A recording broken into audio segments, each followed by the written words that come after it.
Bonjour à tous, je suis Camille. Dans ma vie, je fais à la fois pas grand-chose et plein de trucs, mais surtout, je suis une meuf perchée et je suis tellement perchée que je vis parmi les planètes et les étoiles. C'est mes copines, tu vois. Du coup ici, moi et mes différentes personnalités, on te parle d'astrologie.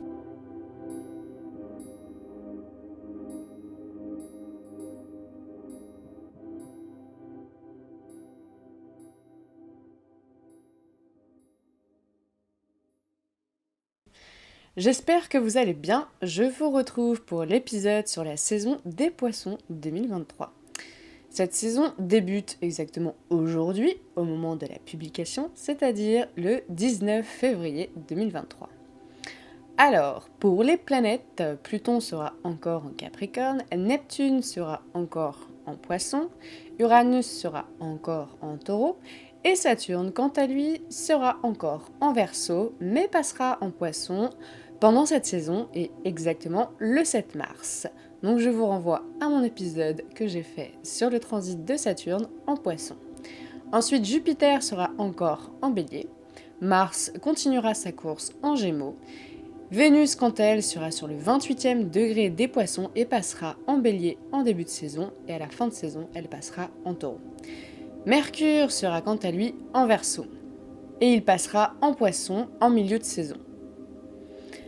Alors déjà, le point important que l'on va soulever pendant cette saison, c'est quand même le passage de Saturne en Poisson, où il va y rester pendant plus ou moins 2 ans. Du coup, je vous renvoie à mon épisode que j'ai fait sur son influence. Alors, ensuite, pour rappel, la saison des poissons est la dernière saison avant le retour du printemps au passage dans la saison du bélier. Les poissons clôturent la roue du zodiaque, nous avons dépassé la fonte des glaciers avec la saison du Verseau, les eaux déversées par le Verseau s'écoulent dans les rivières, les fleuves pour atteindre les mers et les océans. Le soleil recommence doucement à réchauffer la terre et les jours se rallongent petit à petit. Dans le signe des poissons, nous atteignons la fin et le tout. Le soleil en poisson nous invite à l'universalisation, la dissolution de toutes nos barrières. Nous devons aller consciemment nous intégrer dans le monde ou dans notre monde. C'est la période où la lumière du soleil brille, mais à travers l'espoir, l'idéal, l'imagination d'un nouveau monde qui sera par la suite amorcé en bélier. L'énergie n'est pas totalement prête à redémarrer, mais nous sentons sous nos pieds, dans notre corps, que la vie se prépare à rejaillir. Pendant la saison des poissons, le soleil va nous inviter à aller faire le grand saut, le grand plongeon dans la mer, dans nos rêves, dans nos émotions, dans notre monde imaginé et inspiré. Nous ouvrons les barrières de l'ego pour aller voir plus loin, ressentir plus grand et accepter l'amour de la vie dans sa totalité. Nous allons démarrer la saison des poissons sous l'influence de la conjonction Soleil-Saturne qui va donner aussi une ambiance à l'influence de Saturne en Poisson. Cette influence nous parle à la fois de nos récoltes personnelles mais aussi collectives, de nos responsabilités. Nous clôturons quelque chose en nous et nous récolterons quelque chose en fonction de nos actions passées, de ce que nous avons créé. Et vu que Saturne sera toujours en Verseau, ce sera encore sous l'influence de notre communauté, de notre vision humaniste, de notre futur et de nos projets pour celui-ci. Cette conjonction va faire redescendre l'énergie poisson un peu plus sur Terre pour que nous puissions développer notre maturité et prendre en sagesse. Mercure en Verseau sera en carré avec Uranus et en sextile à Jupiter et en trigone à Mars. Clairement, avec cet aspect, la communication avec nos communautés est beaucoup plus importante. Peut-être un peu instable, mais en vrai, c'est assez tranquille. Le besoin de parler avec des gens qui partagent les mêmes idéaux est très présent. Et l'échange autour de la philosophie, de la vérité et de valeurs humanistes est aussi important. Vénus en conjonction à Neptune en Poisson nous invite à l'amour inconditionnel.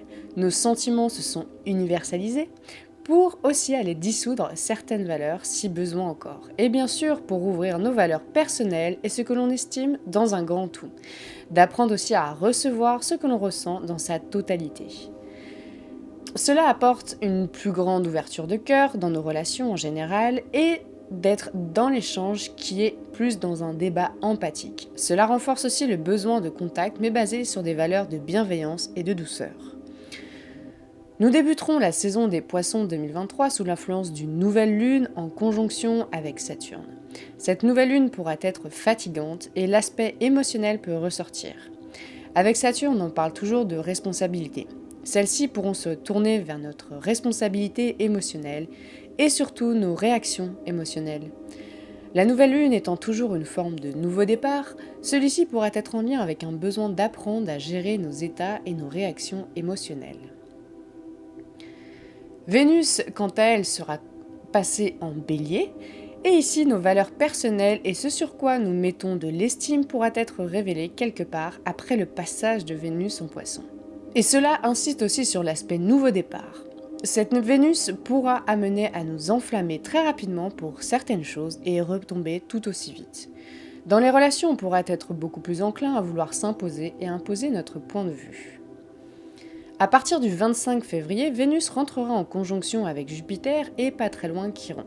Alors en théorie, les deux planètes de la chance ensemble accentueront ce côté chance, du coup, et à la fois dans les relations, mais surtout, et bien sûr, d'un point de vue financier. Cette conjonction invitera aussi à élargir, être optimiste et voir grand dans nos affects. Le 27 février, ce sera au tour de Mercure de faire une conjonction à Saturne, les contacts peuvent être restreints et certaines prises en responsabilité pourraient être nécessaires par rapport au transit de Vénus en Bélier qui nous a enflammés dans l'expression de nos affects.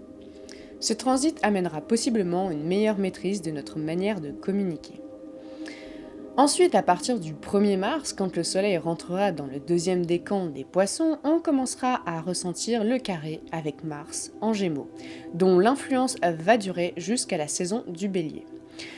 Alors pour moi, il me semble que ce sera un peu le transit le plus important pour cette prochaine semaine et pour cette saison. Ce transit pourrait nous amener beaucoup de dispersion, de surcharge mentale, aussi liée à nos émotions.